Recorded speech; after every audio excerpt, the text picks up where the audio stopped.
Hello everybody, welcome back to my channel. I wanted to do a follow-up video to my last video about growing up without a father. This will be a little shorter, I think.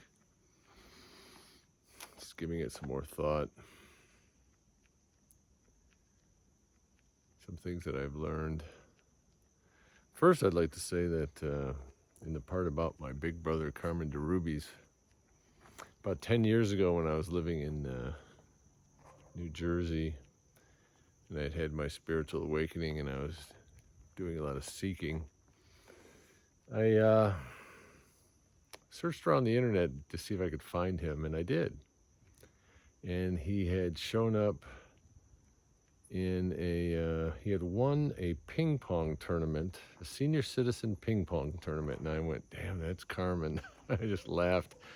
And so I did a little more searching, and I got his phone number, and he lived in Warren, Michigan, right next to town next to where I grew up. And I called him up, and it'd been like 40 years or so had gone by. And we chatted for a little while, and around Christmas time that year, we arranged to have lunch together. We met at the Green Lantern, which is a place I hung out at a lot when I was younger. The Green Lantern pizza place. And we enjoyed lunch together. And I got to thank him for everything he did for me. Just for being there. And just let him know that after 40 years, I still remembered him. Still have a lot of fond memories, as I described earlier. Ice fishing on Lake St. Clair without a shanty. Oh. It was fun when you're 10. I don't know about now. But I just wanted to let him know that I appreciated all he did and all of his efforts. Because back in the 70s, then he had a tough go. He was laid off from the automotive companies, didn't have a good income, and also had 3 kids of his own. And he managed to find time with me very often to just go do little things. We never talked anything in depth that I remember. We never talked about my feelings or what I was doing or what I was experiencing in school and all of my traumas from back then, but he did the best he could with what he had, and I have a lot of fond memories. So I got a chance to thank him over lunch, and then that was really nice. It was probably about 10 or 11 years ago. So one of the things that I wanted to touch on too is something that I've learned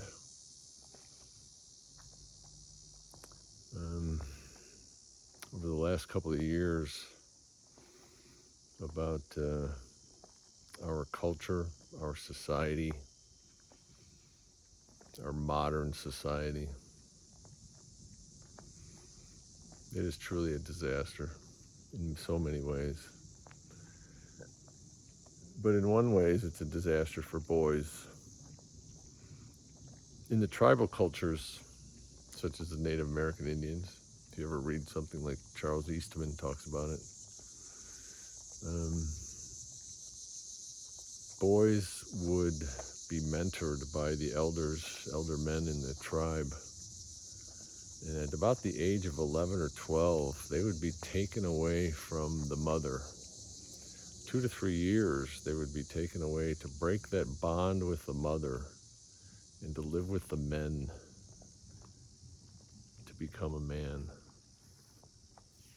Think about it. In our own culture, until just a few generations ago, before World War II, most people still lived an agrarian lifestyle. 100 years ago, most people still lived on farms. The men were out in the fields, and the boys were out in the fields with the men. So a boy spent his day with his father and with the men. Same thing you see still in the Amish community. And And we have completely lost that. So the boys, the worst thing that ever happens is a man going off to work, leaving the home, leaving the boy behind with the mother. Because what happens then is the boys end up spending an inordinate amount of time in the presence of women. And then they go into this modern school system, which for me was a disaster. Even though it came easy, I never liked it. But the boys go into this, especially in elementary school, during our formative years, and we are subconsciously in a position where we're always seeking the approval of women. And that creates a weakness, a weak man. A boy in a man's body is what we have in our society. And that's why you're seeing so many of these men movements. And I'm going to I'll put a list of some of the books that I've been reading over the past few years down below. And some of them describe this phenomenon of our society. Boys not being taken away like in the tribal cultures and not working in the fields with the father. I was given a really good example of the opposite of this about, this is back in the about 30 years ago now, when I owned some rental properties, and I needed an electrician, and I found a guy, came out to do some work for me, and he brought his 2 teenage sons with him. And what he had done, because he told me about it, I asked him about it, he told me he's gone into business for himself as an electrician, homeschooled his boys in the morning, and then the 3 of them went out and did jobs in the afternoon and evenings. So his boys got to spend time with their father, learning a trade, and just experiencing what it was like to be with a man, and what it means to be a man, what it means to work with your hands. It was a beautiful experience, the more I look back on it now. Most of us don't have that in this culture. We've completely lost touch with all of that, and therefore we've lost touch with our masculinity, the divine masculine. What does it mean to be a man? No one's talking about this in our culture. Well, I won't say that. Let me take that back. There are people who are talking about it. You're just not seeing it in the mainstream yet. But there are a lot of good groups around there, and a lot of people doing some really good work. People that I've found. This movement really seemed to start around the 80s and 90s. David Dieta is one. I have the books that I have, many of them are from the 1990s. King, Warrior, Magician, Lover, Iron John. I've been watching Robert Bly, the author of Iron John. Been watching him on YouTube lately. This movement to Robert Lawler's The New Male Masculinity is another really good one. This movement started back then, and fortunately continues to this day, because the world needs it. The world needs men to become men,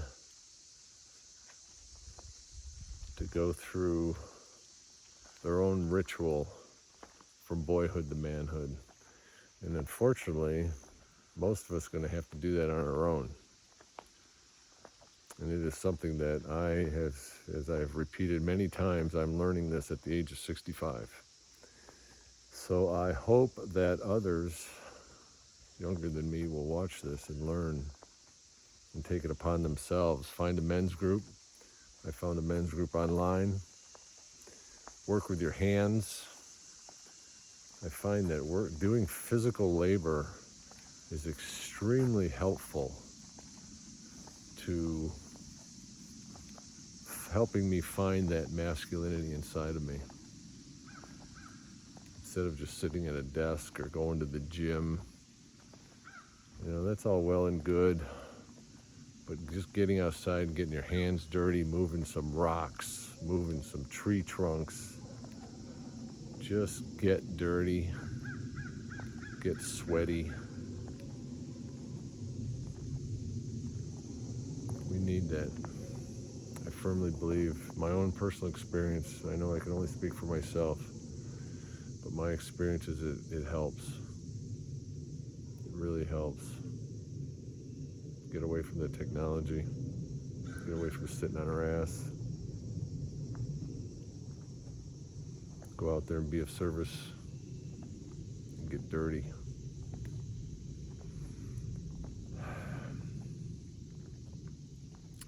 So like I said, this will be a much shorter video.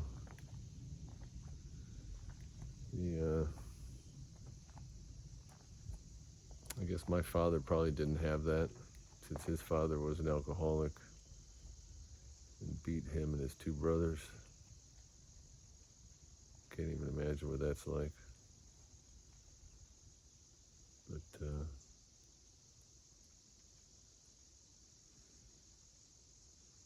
we're out of sync here. We're out of balance.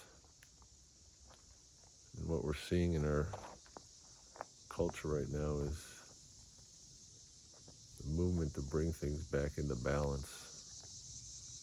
And those of us who are boys in men's bodies need to step up. We need to learn about conscious living, conscious intimacy, creating a safe space for the feminine. The man is the consciousness, somebody wrote. The man is the structure. The woman is the flow, the love, the emotions. That doesn't mean we don't have emotions. We do. But we have to manage our emotions differently.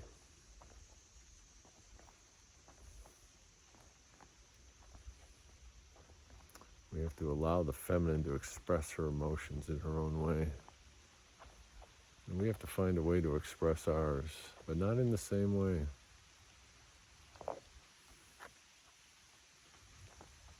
And that's why it's so important to do physical labor, to work that out, to let it flow out of us.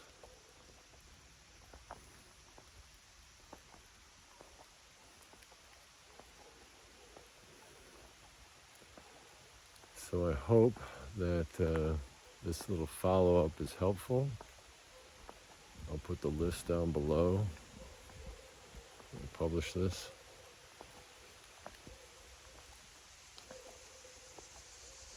And together we're going to get there. Just one day at a time, healing ourselves. One day at a time. To be a little bit better today than I was yesterday.